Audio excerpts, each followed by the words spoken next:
नमस्कार। आज हमारा इंडियन पॉलिटी का तीसरा टॉपिक संविधान के प्रमुख भाग से है।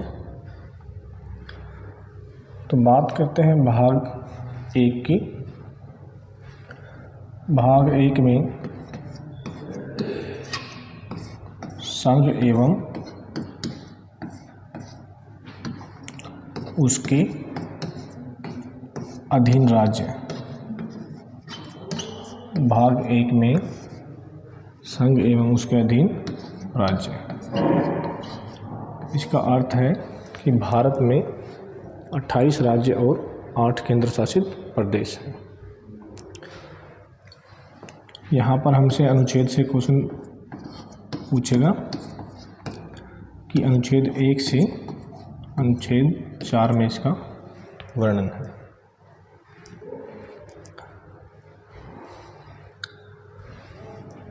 बात करते हैं आर्टिकल 1 अनुच्छेद 1 की। अनुच्छेद 1 में लिखा गया है इंडिया अर्थात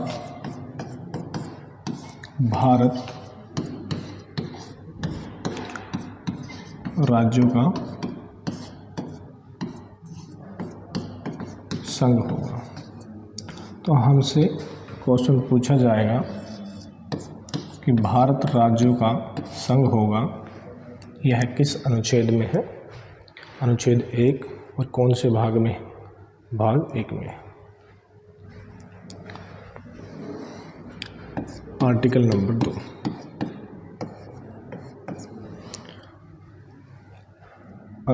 अनुच्छेद 2 में नए राज्यों का प्रवेश। अनुच्छेद 2 में वर्णन किया गया है नए राज्यों का प्रवेश। उदाहरण के तौर पर हम कह सकते हैं सिक्किम राज्य,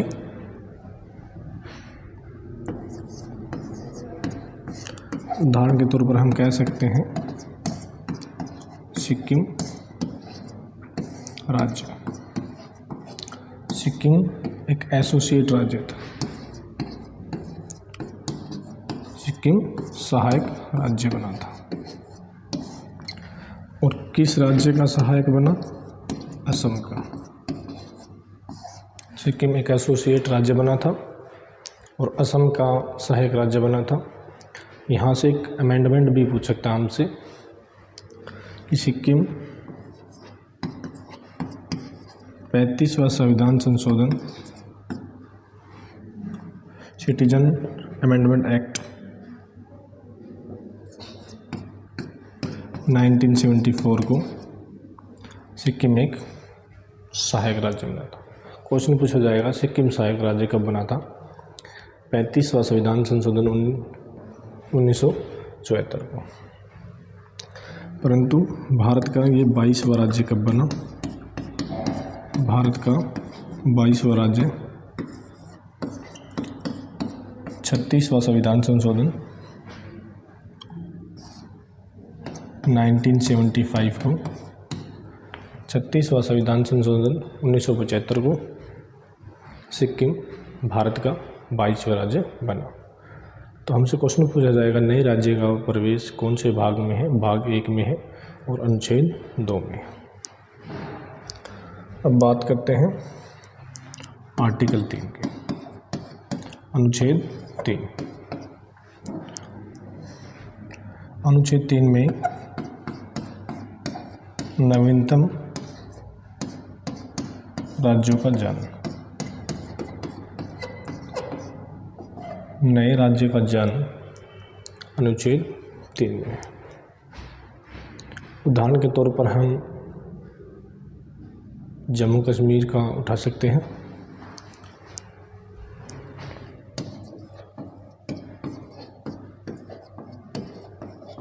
जम्मू कश्मीर अधिनियम 2019। जम्मू कश्मीर अधिनियम 2019। जम्मू कश्मीर अधिनियम 2019 के तहत जम्मू कश्मीर को राज्य से निरस्त करके केंद्र शासित प्रदेश बनाया गया। इसे 2 यूटीज बने, JNK और लद्दाख। हमसे पूछ सकता है कि ये दोनों केंद्र शासित कब बने? 31 अक्टूबर 2019 को। 31 अक्टूबर 2019 को लद्दाख और जम्मू कश्मीर 2 केंद्र शासित प्रदेश बनाए गए। यहाँ से क्वेश्चन आएगा कि कौन से भाग के द्वारा, भाग 1 के द्वारा और अनुच्छेद 3 में नए राज्यों का जन्म।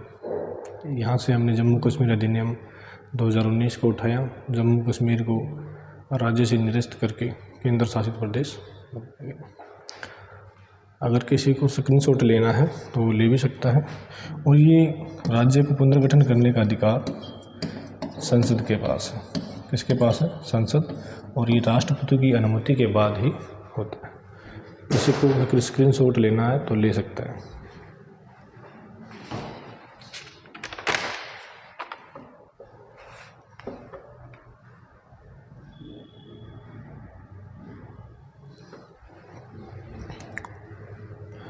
अब बात करते हैं भाग 2।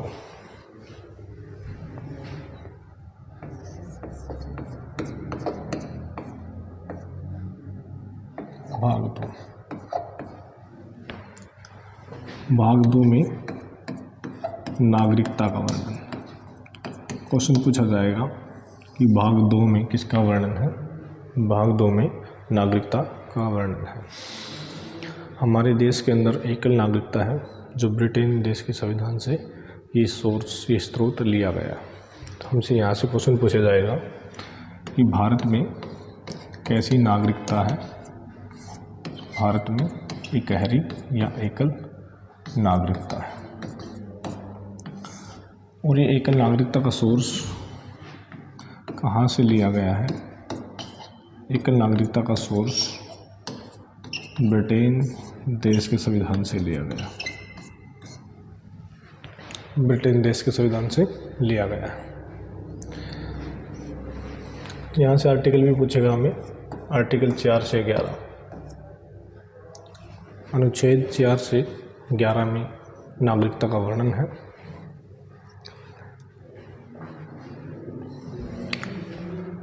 पहले हम बात करते हैं आर्टिकल 5। अनुच्छेद 5 में क्या है? अनुच्छेद 5 में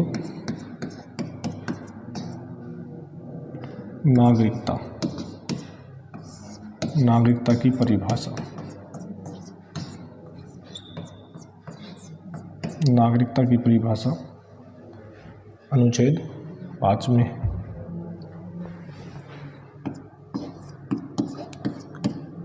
आर्टिकल 6। आर्टिकल 6 में जब हमारा देश का विभाजन हुआ, जब हमारा गणतंत्र बना भारत 26 जनवरी 1950 को, उस समय जो लोग पाकिस्तान से भारत आए तो उनके लिए विशेष विषय रखे गए हैं, वो अनुच्छेद 6 में ही रखे गए हैं और भाग 2 में है।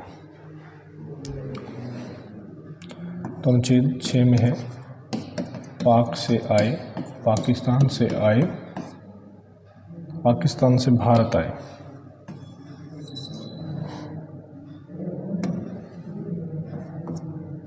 पाकिस्तान से भारत आए लोगों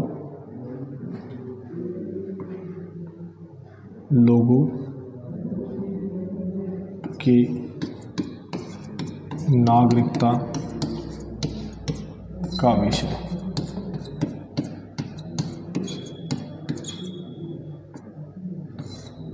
नागरिकता का विषय। अनुच्छेद 7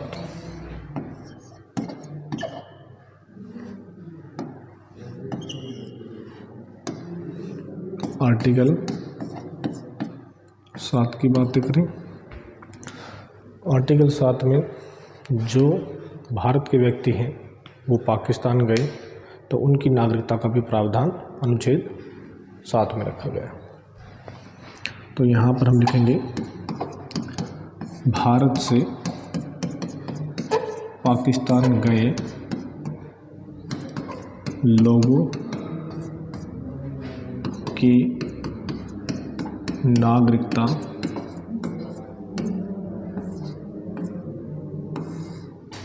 का विषय।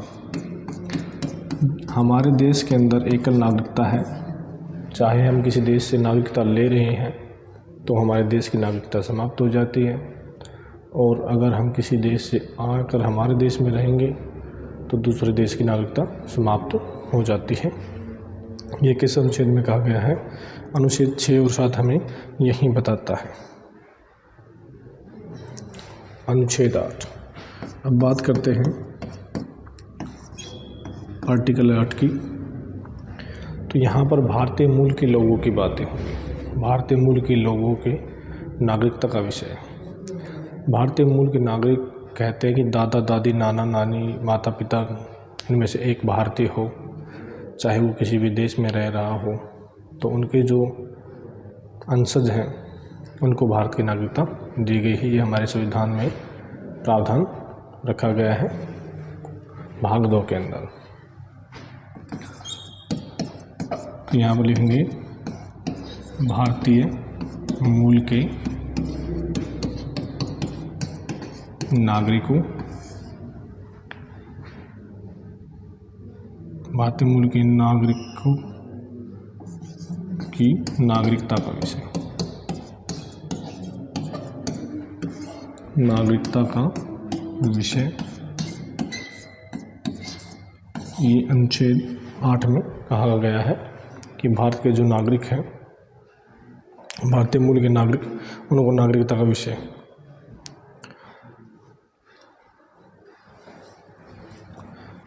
आर्टिकल 9।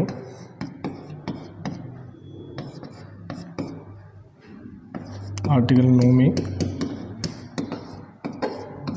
नागरिकता का निलंबन। आर्टिकल 9 में क्या है? नागरिकता का निलंबन है। ये किस तरीके से नागरिकता निलंबित हो जाती है? आर्टिकल 10।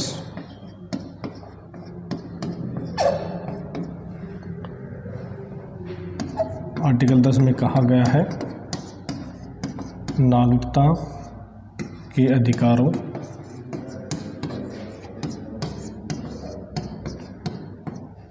का बना रहना। नागरिकता के अधिकारों का बना रहना, ये अनुच्छेद 10 में और भाग 2 में लिखा गया है। आर्टिकल 11। आर्टिकल 11 में संसद को स्पेशल ये हिदायत दी गई है कि संसद नागरिकता में संशोधन कर सकता है, अमेंडमेंट कर सकता है।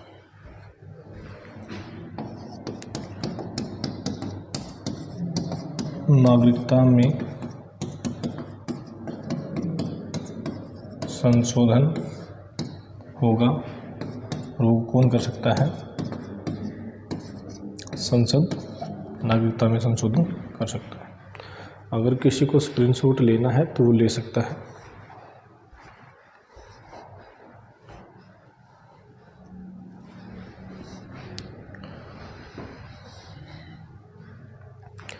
अब बात आई है नागरिकता की। तो नागरिकता को काफ़ी आधार पर प्राप्त की जा सकता है और रद्द भी किया जा सकता है।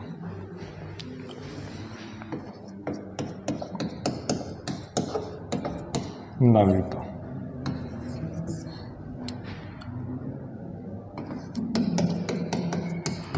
नागरिकता को 5 तरीकों से प्राप्त किया जा सकता है। 5 तरीकों से प्राप्त किया जा सकता है।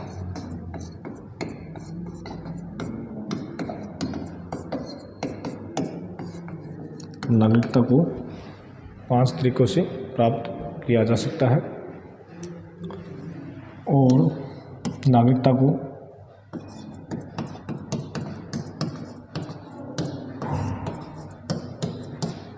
तीन तरीकों से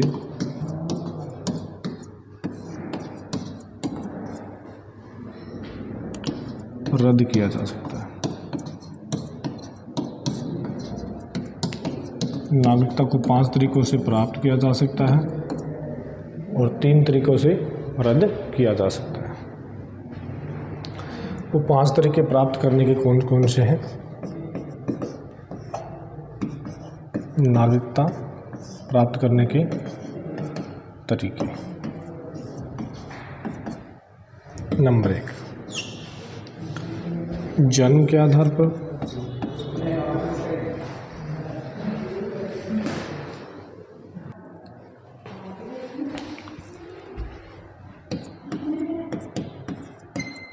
जन्म के आधार पर नागरिकता प्राप्त किया जा सकता है। जिनका जन्म भारत में हुआ हो वो भारत के नागरिक हैं। नंबर 2,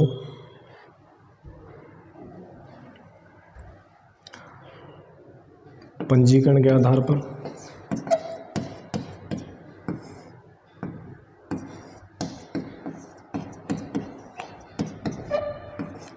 जो व्यक्ति भारत में कम से कम 7 साल तक या 5 साल तक रह चुके हैं वो पंजीकरण करके नागरिकता को प्राप्त कर सकते हैं। नंबर 3,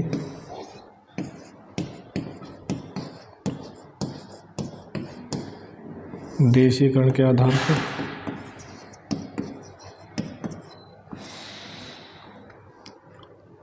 और नंबर 4,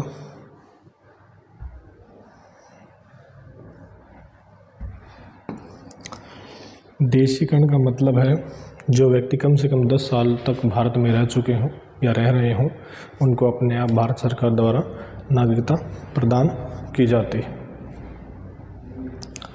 नंबर 4, वंश के आधार पर, वंश के आधार पर जो व्यक्ति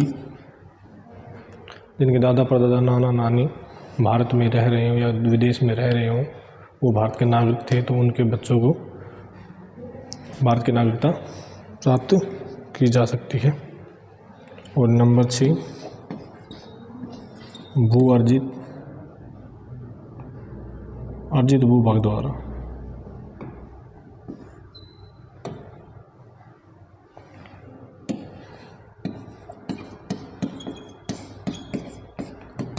अर्जित भूभाग द्वारा।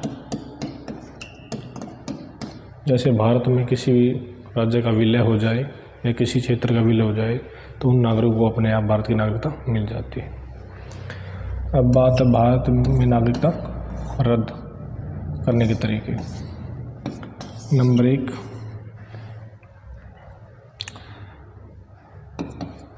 स्वयं छोड़ना। कोई भी भारत का नागरिक स्वयं अपनी नागरिकता छोड़ देता है तो नागरिकता समाप्त मानी जाएगी। नंबर 2, बर्खास्तगी। अगर कोई व्यक्ति भारत का व्यक्ति दूसरे देश की नागरिकता को प्राप्त कर लेता है तो उसकी नागरिकता समाप्त मानी जाती है। और नंबर 3 है वंचित। अगर कोई व्यक्ति देशद्रोह कर दे या भारतीय संविधान के विरुद्ध जाए या पागल हो जाए या दिवालिया हो जाए तो उसकी नागरिकता वंचित हो जाएगी। अगर आपको हमारा टॉपिक अच्छा लगा हो तो शेयर, सब्सक्राइब एंड लाइक ज़रूर करना।